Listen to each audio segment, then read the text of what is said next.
Welcome to Meet the Candidate. I'm Chris Clark, President and CEO of the Queen Creek Chamber of Commerce. Today we're joined by Mark Stewart, candidate for the Maricopa County Board of Supervisors. Welcome, Mark. Thanks so much for having me. This is great. Absolutely. Tell us a little bit about yourself. Well, I'm a small business owner, family man. We were just talking about our kids. I've got a 23-year-old and a 22-year-old, both graduated from ASU. Grew up in Chandler Unified School District, and I own a couple of businesses. I've been on Chandler City Council now for 7 years, and I term out in January. And it's been an incredible time. We're fortunate to live in a great community like Chandler and East Valley, for that matter. It's just been it's been a great place to raise my kids. We had intended to be here for about 2 or 3 years. I was working for a Fortune 50 company, and was in that sort of corporate path of go here for a few years, go there for a few years, and we grew roots in Chandler. And just, it reminds me of Queen Creek, 20 years ago. Everything still had the natural odors of some of the farms, and but we had intel, right. And we had the leaders before me had a vision for what they thought Chandler could become, and coupled with the Chamber of Commerce's and the state and things, Arizona's become an incredible place to live, work, and play, and so we're just delighted to still be a part of it. That's great. What type of businesses? So I own a marketing agency, so we do teams like the Arizona Rattlers was one of our clients. I also own men's health clinics, so we will have 6 men's health clinics in the Southeast Valley. We're opening our first 2 in Chandler, and then Arcadia Biltmore. So those are for older guys like me that that need a little help with maybe hair loss or peptides for joints and things like that. So it's just focused on a man cave. It's my little pitch, my little ad. It's a man cave setting, but it's a good business. So we bought into that franchise with a partner, and so we're excited about that. But I got to tell you, being a small business owner, the pressure from not only the city, but from the state and the federal government has been just overwhelming. The things that we have to fill out and the fees that we have to pay and the challenges that we have with making some minor adjustments in our clinics has been eye-opening to see how hard it is for our business owners just to get open, and much less stay open. And I understand there's rules and things like that, but man, it seems like it's coming at us from all angles. So being in that spot, being a small business owner, I get it. There's a lot of pressure, and you couple that coming off of COVID and all the challenges with that, it's been, we need elected officials that understand that, I think. And I want to follow up with that in just a second, but so there you were, you moved to Chandler, and with the idea that maybe you weren't going to stay so long, and then you end up on the council. So how did that happen? Yeah, so that's a great story too. So I was kind of starting to pay attention to politics back in, probably the early 2000s, late 90s, and wondering why it was kind of funky. It was kind of messed up, and I recognized that at the federal level, they're not really listening to us. And sometimes the same thing at the state. They tend to listen to, especially with Citizens United, they tend to listen to, whoever's funding their campaigns. And somebody wise said, if you want to change government, you have to be involved. And so I started going to meetings and started paying attention to the city council meetings and things like that. And a handful of people said, you would be great for city council with your small business background and your corporate background. And so I thought, no, I'm not doing that. And, enough people asked, enough people encouraged me and said they would help, that we jumped in. And, you're not supposed to win your first time around, but I think our messaging resonated with folks, and then hopefully I've stayed true to what I said I would do, and that's fight for small business owners and create a community of innovation that Chandler's become. Yeah. So over those 7 years, quite a bit of growth, as you were mentioning. So that was all about managing the growth in the town, the city. And you did mention that you're terming out. So yeah. Why the County Board of Supervisors? Yeah, that's a great question. I think a lot of the things that we've done in Chandler, we can duplicate in Maricopa County. I think one of the best things that has happened in Chandler is empowering our staff to be the best they can be. I was just in the elevator at City Hall the other day, and it was in writing. the word customer service and treating our residents like customers. And I think that Chandler embodies that. And I think going to Maricopa County, bringing that culture to that community or to that office building, I think could be helpful. I think there's a number of other things too. I think what I talked about earlier about the pressure from small businesses, I didn't even throw the county into that, but there's regulations at the county level that sometimes I think, I'll just say it, the bureaucrats dream up. And they haven't lived in the shoes of a business owner before, and they don't understand the pressures that we've got, especially for small business owners. Like, we don't have staff to do some of the things that the government requires. So fighting at that level, I think, would be important for us. And, I'll be perfectly honest with you, Maricopa County has been in the news for a number of things over the past 5 to 7 years. And I just want to get us out of the news. I want to do some things that create transparency and trust so that the public feels like we're doing a good job like they do in Chandler. So if I can emulate some of the things that we're doing in Chandler at Maricopa County, I think bringing that fresh energy to that chair would be valuable. And, frankly, it's my campaign is a grassroots campaign. And, people trust me because I do what I say I'm going to do. And that's kind of my Missouri roots. And so that's what my plan is to do in Maricopa County without getting into all the weeds. I was going to say, what are some of the key points that you want to see changed? Yeah, I think one of the things that we did in Chandler that was extremely valuable is that you don't have economic opportunity and growth if you don't have safe streets. And so we challenged our staff to find a way to add police officers. During the protests that were going on in 2021, we went the other direction and hired more police officers. And the result of that has been incredible. We have the lowest crime rate in the history of our city, violent crime. And that's a testament to the men and women of the police and of staff making that happen and finding the budget to make that work. For whatever reason, the county's been short sheriff deputies for a long time, and recognizing that we've done some things in Chandler that I can do in Maricopa County. One, to find the budget to add more deputies. I think creating a safer community and safer environment for Maricopa would be important. I think I'm a budget hawk. I think, for example, we were $60 million in the black, in 2022-23 fiscal year. And so I challenged staff, like, either we're going to give the tax money back to the taxpayer, or we're going to find ways to move projects up and invest in our water infrastructure, invest in our roads. And we went that direction, right? So, and that's good. So we were able to not do as large of a bond back in 2019, 2020. And we were able to use general fund dollars to do some road projects and really invest in our infrastructure. And I think, the result of that is we have the lowest cost of service of any East Valley city for water, trash, all those things that go along with it, because we've invested beginning, not to get too long-winded here, but I look at the municipality as a business, right? And we sit as a board of directors that creates vision and mission for that business, just like I do for mine, right? And so it's staff's task, it's the CEO's task, Josh, great city manager, to execute that vision and mission. And working with the mayor and our other council members, we've put together a pretty good soup in Chandler. And I think taking that to Maricopa County could be huge for us. Yeah. And so at the county level,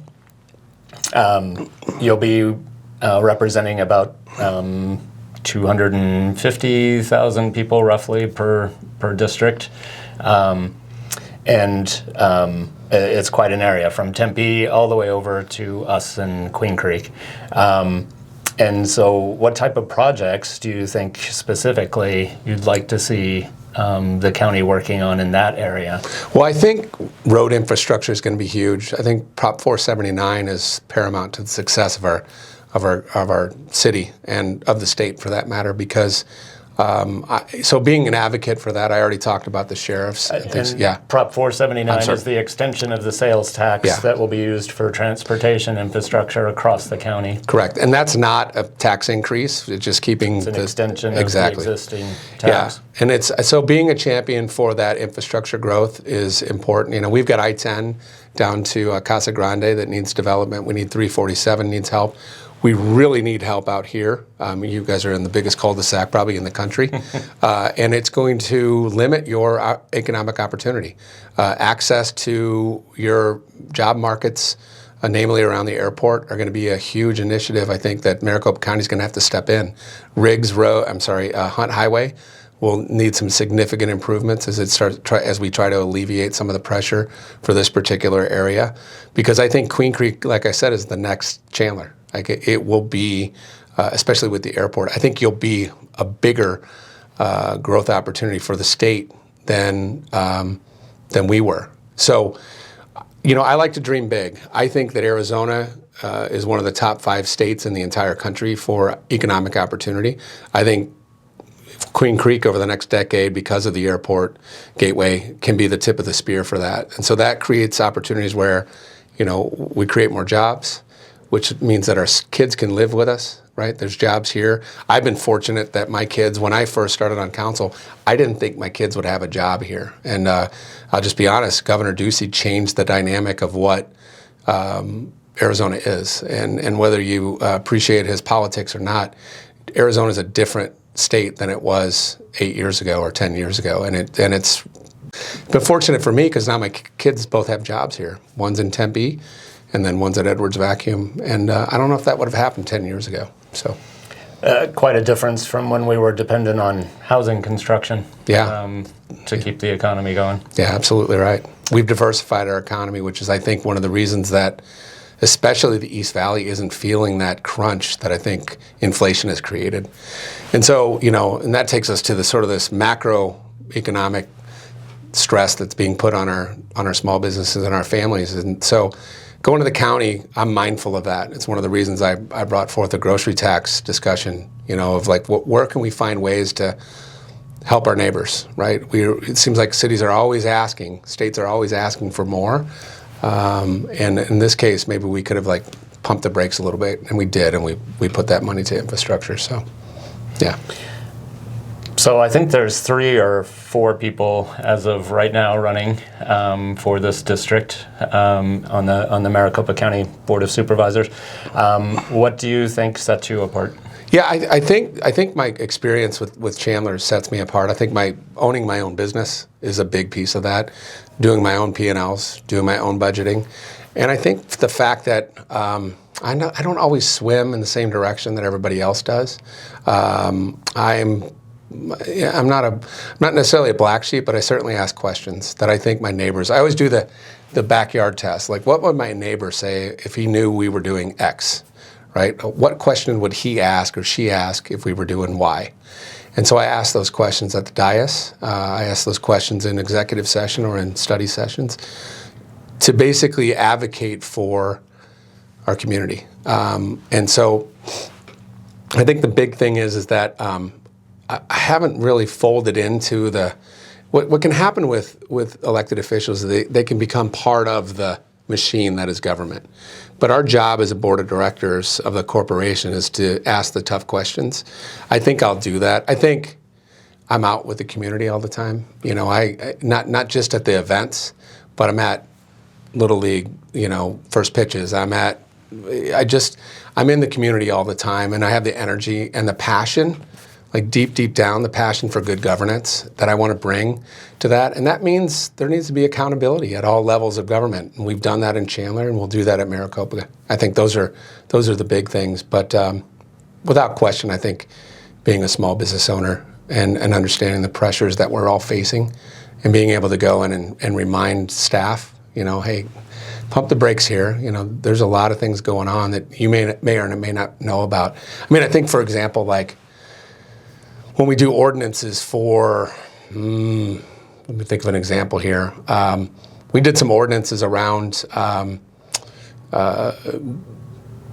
trimming your trees back, right?